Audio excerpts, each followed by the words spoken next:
Easy functionality. Installing canister holder.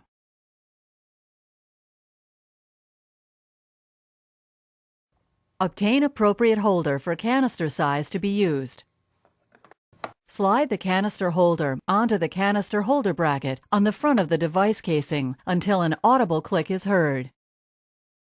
Installing the canister. Ensure suction is turned off. Place the appropriate canister in the holder. Connect the inline bacterial overflow guard to the vacuum opening on the pump.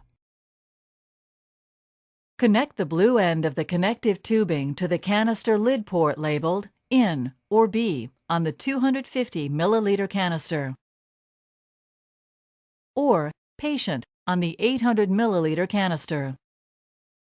Removing, changing the canister. Close tubing clamps and turn device off. Disconnect the blue end of the connective tubing from the canister lid, taking care to avoid the chance of fluid escaping. Disconnect the inline bacterial overflow guard from the vacuum opening on the device. Pull canister out of the holder. Discard canister and tubing as one piece. Removed canisters should be discarded according to the local protocols. Starting therapy. Secure the pressure dial to its lowest setting of 40 millimeters mercury. Ensure tubing clamps are open. Push switch to constant position. Turn pressure dial to prescribed pressure. Stopping therapy. Return the switch to the center position. Setting safety lockout.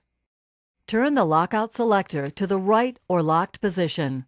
This safety feature prevents accidental adjustments in vacuum levels. Suppressing the alarm. Press the alarm suppress button to silence the alarm for approximately 2 to 3 minutes. If the cause of the alarm is not resolved during this time, the alarm will recommence sounding. Storage during use.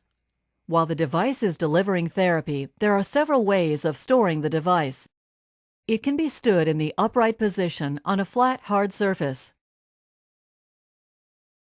The device can be attached to an IV pole by releasing the knob enough to allow the IV pole to be located between the upper rubber pad and grip face and also aligned with the lower rubber pad.